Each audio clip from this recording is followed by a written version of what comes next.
Hey guys, today I'm back with another ASMR reading of a scary no-sleep story. This one was written by Reddit user Richard Saxon, and it's titled, "Every year on my birthday, I receive a letter." Today marks the 20th anniversary of my father's death, taken away by a single senseless act. It just so happens that today is also my birthday. He'd been working late, as he often did, regardless of birthdays or holidays. I understood it was a painful memory for him, and though our relationship had always been a little bit strained, I never blamed him for making a living, because as a single father, I'm sure he had a lot on his mind, and I could respect that. That night, on my 18th birthday, my father was hit by a drunk driver on his way home. He never even made it to the hospital. His insides were so utterly torn to pieces by the impact that he simply died before the paramedics could even show up. A few weeks after the funeral, I was trying to piece together the legal mess that comes following someone's death. Inheritance and so on. It wasn't anything a teenager should have been dealing with, but I was alone. No close family. No one to guide me through the world. Ironically, his lawyers seemed to know more about my father than me. After dealing with whatever assets left behind, he'd been given a set of instructions, all prepared by my father, should he die suddenly. I signed all the necessary documents and was given some advice on how to survive the loss of a loved one. But then I received a letter. It was wrapped in a beautiful silver envelope, only decorated with my name. I opened it, careful not to rip it apart, and started reading. "Dear Richard, I'll start this letter by admitting to one undeniable truth. I am not a good man. And I'm an even shittier father. I've made plenty of mistakes, left too many things unsaid. I could make up the excuse that I'm simply a product of my time, and that people raised me, but I'll cut through the bullshit and just apologize. Your mother died while giving birth. It's just a hard fact you have to live with. And though I've seemed cold at times, I need you to know that I never blamed you for any of it. How could I? You came into this world as a beautiful little creature, never asking for life, yet still appreciating every moment of it. I'm writing this on your birthday. You just turned 18, and I'm staying behind at work to finish this up.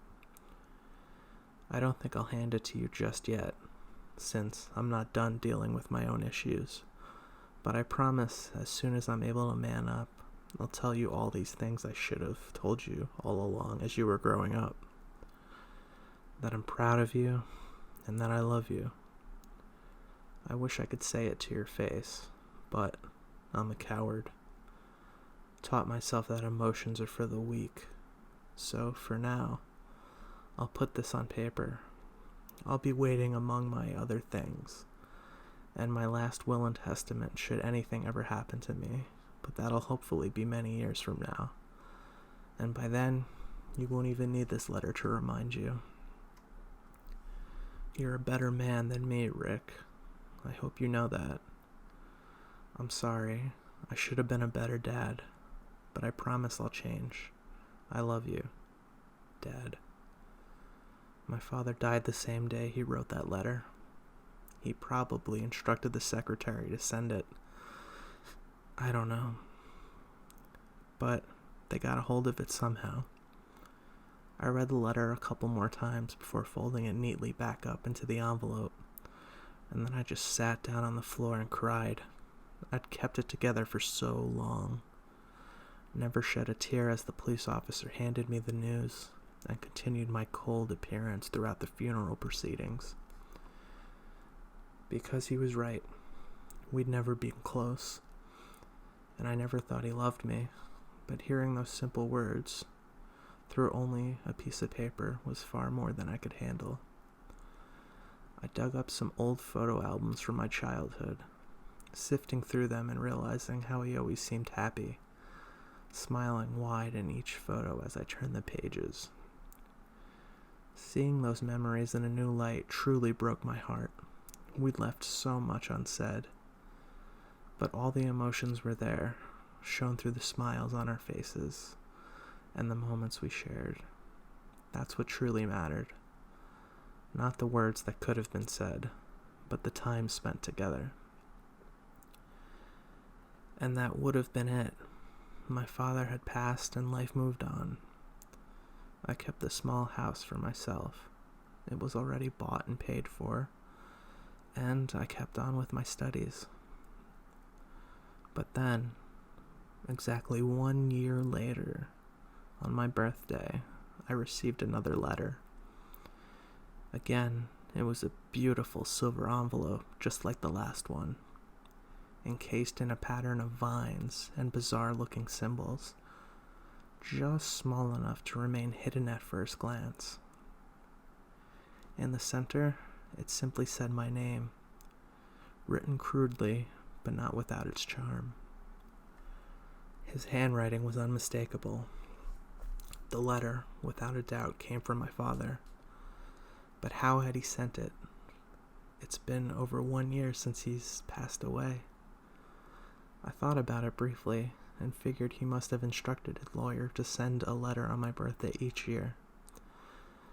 It didn't really sound like something he would do, but I was already surprised by the last one, so I just opened it up and started reading. Dear Richard, where do I begin? I'm not even sure if this letter will reach you, considering where I am, but I'm going to give it a shot anyway. It's been exactly 1 year since my death, though I have to admit, time works a little bit differently here. It feels like 100 years have passed since you turned 18. Yet, I know for you, it's only been 1 year. I'm not much of a poet, but I'm not sure even Edgar Allan Poe could have found the words to describe the beauty of this place. It's, simply put, unbelievable. You need to know that I never suffered. The car hit me at such a speed that I was killed instantaneous. No pain, no memory of being hit. My world just disappeared, and a moment later, I woke up surrounded by the most beautiful light. Where is here? I'm not exactly sure. It could be heaven, though I can't say exactly what I did to deserve such a gift. It's kind of like a city, stretching endlessly as far as I can possibly see. Buildings and spires covered in silver that stretch up to the sky, hiding among the clouds, perfectly constructed and each magnificent. There are no horizons here. The world only ends when it's too far away to comprehend, just tiny figures dancing in the distance. But it's beautiful nonetheless, enveloped in colors I never knew existed. It's perfect. I don't feel hunger, thirst, and I never get tired. The food is bountiful and always tastes exquisite. I don't need it, but it's a joy to feast on nonetheless, never feeling too full, never gaining or losing weight. There's some things I can't tell you. The guards, or maybe they're angels, I'm not sure what to call them, but they're telling me I have to follow the rules. Upon asking, they simply scoffed and told me to figure it out on my own. They're certainly not the beautiful creatures I expected them to be, but it doesn't really matter. What does matter is that I'm looking for your mother, but in an endless city, that's easier said than done. There's really no registrar here, so no one can actually tell me how to find anyone. Though, I suppose with an eternity ahead of me, I'll find her eventually if I just keep looking. The population is strangely scattered here, and none I spoke to have been here for more than a few years. I suspect there's some kind of hierarchy to the place, or maybe we have to wander further into the city to find our loved ones. Frankly, it's a lot to take in, and I wish I could tell you more, but I have to go now. In any case, I love you, Rick. I wish I had said that while I was still alive. But at the very least, this is better than nothing. Love, Dad. I wasn't sure how to react. Sure, it was his handwriting, but it had to be some kind of joke. I called up his old lawyer and asked if he sent the letter on behalf of my father. He denied it, saying his job ended the moment I signed my father's remaining assets here on Earth. Next, I turned to the few friends I had, interrogated them about the letter without revealing the content. They acted innocent, which made me feel guilty. They've been great, as long as I've known them, always there for me, and without them, I don't think I would have made it through the passing of my dad. So, without any further solutions, I let it go. I put the letter alongside the rest of my father's belongings and forced myself to move on. At least, I almost forgot. I truly did. But then the third letter arrived. Yet again, on my birthday, exactly 1 year later. Dear Richard, I found her. After an impossibly long search, I finally found her. Your mother, Helen, the love of my life. I knew she had to be here. She'd always been one of the best people I've known. I guess I should explain. As I said in my last letter, time doesn't flow as you'd expect. Not here. Despite that, we keep track of it just like we do back on Earth. I suppose it makes it easier to look for your loved ones. It just feels longer. Your mother, she's not exactly herself. I found her at the top of one of the spires. Rick, I've never seen her like this. She looks nothing like the woman I once knew and loved. But I know it's her. I can feel it in my heart. She's so skinny and emancipated, on the brink of starvation. I didn't even realize that could happen here. I haven't eaten in weeks myself, and I feel fine. She just keeps repeating the same sentences over and over. I don't understand. I tried to do good. What did I do wrong? I tried to convince her to leave with me, but she doesn't even recognize me anymore. And I can't bring it to myself to force her. Believe me, I thought about it though. Up here, it's just impassable to do anything to anyone against their will. I realized that when I tried to write about what I saw the first day, but found I couldn't form the words. It's kind of hard to describe. We have free will here as long as we follow the rules. But anything else is literally impossible. The angels turned their attention to me after I hung around your mother for more than a few days. They told me to leave her alone. I tried to explain, but they wouldn't listen. I had to leave her, Rick. I couldn't stand to see her like that, but I'm gonna keep checking up on her, I promise. Once I tried the few ideas I could think of. I asked some other people here for help, but most of them are like me, new and clueless. The few veterans I found told me to just let it be, and I'll get in trouble if I keep messing around. I've got to go now. They're looking for me. I love you, Rick. I hope we don't see each other too soon. Just have a good life, even if it's short. His handwriting seemed rushed towards the end. I must have read through the letter at least a dozen times, trying to get my best to figure out what the hell was going on. Since I had no other means of tracking the letter, I couldn't do much other than listen to my gut. And as strange as it might sound, I believed every word of it. I decided I would respond, that I would write to my dad and see what happened. Honestly, I felt kind of stupid as I put the letter down at my doorstep, expecting it to magically vanish during the night. But even the smallest chance of contacting the afterlife was one worth taking. Of course, when I opened the door the following day, it was still there, mushy with smudged ink from a small storm that passed during the night. Defeated, I could do nothing but wait for another year to pass.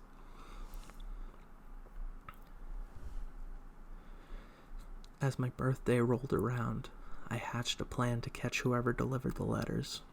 I camped outside in my garden, waiting for the culprit. Hours passed. I waited for them in the morning hours, and as midday arrived, I decided to call it quits and headed back inside. There it lay, on the other side of my front door, on top of my slippers, a perfect silver envelope with my name written on it. Dear Richard, I found someone willing to answer my questions. They claim they've kept an eye on me for some time, but that I wasn't ready to see them, so they just kept waiting, hoping I'd come around one day. I'm not exactly sure what they meant by ready, but they say until I see what this place truly is, I won't understand. Unlike my other companions, these people weren't smiling.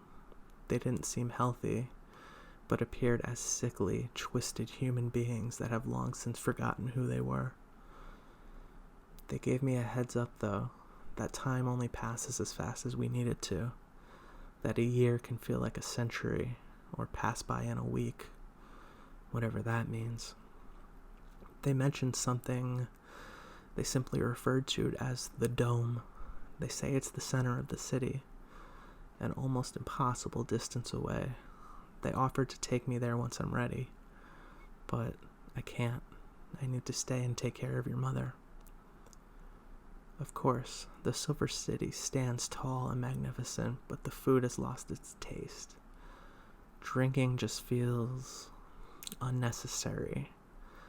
I've indulged on occasion, tried to recreate the feelings I had when I first arrived here, but it doesn't work. My only purpose now is to find a way of reconnecting with your mother. I know I can get through to her. I just need to find a way.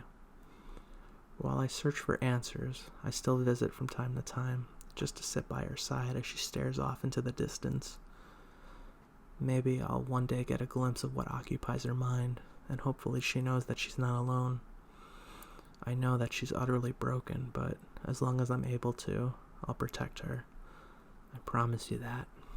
Anyway, happy birthday, Rick. I'm glad I have the opportunity to stay in touch, even if it's impossible for you to respond. I love you, Dad. That's how my life went from then on. Each year, on my birthday, my father sent me a silver letter, just updates from the afterlife, and as bizarre as it felt, I was happy to have a connection with him, though it had been partially tainted by the image of my sickly mother standing atop a spire. On the 15th anniversary of my father's death, my life had taken a drastic turn for the better. I'd just gotten engaged to the love of my life, after 5 years of dating. This all came on top of a promotion at work, and all in all, life really seemed to be going my way. And my birthday was just around the corner, and as always, I eagerly awaited my silver letter. There it was, lying on the doorstep, except rather a perfectly smooth envelope with lines and symbols engraved onto the surface. I found a crumpled piece of paper, one covered in erratic handwriting, incomprehensible phrases and drawings. Richard, she's gone. Your mother, Helen. I went back to the spire. I had an idea, but she simply vanished, leaving nothing behind. No trace that she ever existed. I know something was wrong even before I got there. The buildings have always seemed impossibly tall, but that time I just couldn't get up the stairs. They were going for days. I was climbing for weeks, Richard. Oh, man, and when I finally reached the top, I was alone. I searched the entire section of the city, climbed each building to the top, and asked whatever person was willing to talk to me. I don't know what to do. I haven't eaten anything since we last spoke a year ago, nor have I had a drink. I don't sleep or do anything other than search for her. I wanted to send you a letter earlier. I needed to tell you what happened, but I had to wait because of these damned rules. A few weeks, I approached one of the guards. I don't know why I hadn't thought of it before, but if heaven was real, then God had to be somewhere up here. I asked the guard about it, and he just laughed in my face. He touched my shoulder and whispered a few incomprehensible words into my ear. It was like a veil was lifted off me. I could truly see the place for what it was. A concrete jungle with a sky so dark I don't know how I didn't notice it before. The buildings around me, once I thought they were works of art, so perfect a creation that couldn't even be built by a man, I finally see them for what they really are. Old, run-down concrete prisons on the brink of collapse that should have fallen long, long ago, yet, defying all logic, they still stand. Truly a pitiful sight to behold. The people I came with here have long since gone, all of them heading to the dome. In their place, I'm finding more and more people who have been here for an eternity, hundreds, thousands of years even, and they all seem the same.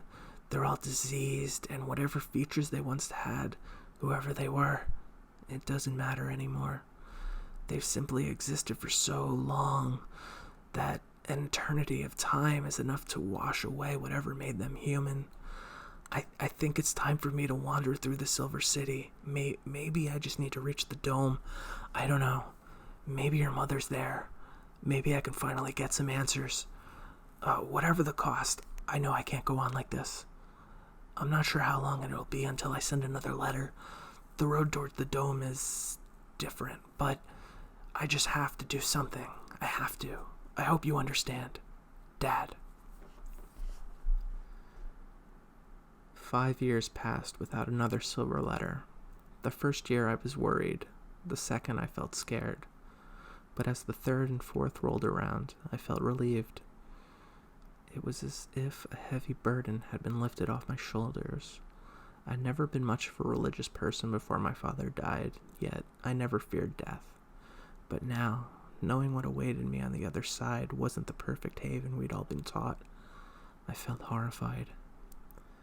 As guilty as it makes me feel, I never wanted to receive another letter from my father. Then, we arrive at today, my birthday, the 20th anniversary of my father's death. As a habit, the first thing I did in the morning was to check the front door. And there, on the ground, lay a silver envelope. I picked it up in an uncomfortable anticipation. My heart raced as I held it. My hands trembled.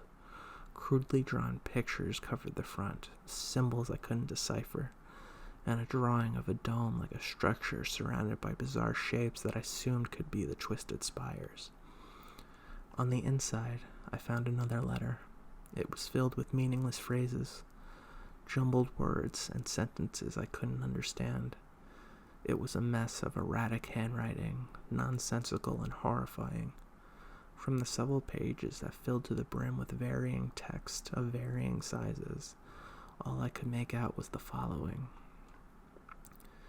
They gave us everything we wanted, all the imaginable pleasures of the world and more, only to take it away piece by piece until there was nothing left but the memory of better times. A cruel joke played on us by whoever or whatever rules this place. I thought it was heaven, but it's not. I'm in hell. We're all in hell. But it's not a punishment, and it never was. It's just all there is. Death is the beginning of a nightmare that never ends, and there's no way out, no alternative. I'm going to enter the dome now, Richard. I don't know what I'll find on the other side, but I feel this will be the last letter I ever send to you. Enjoy what you have left of life, Richard. Because once it's over, you'll be right here at my side.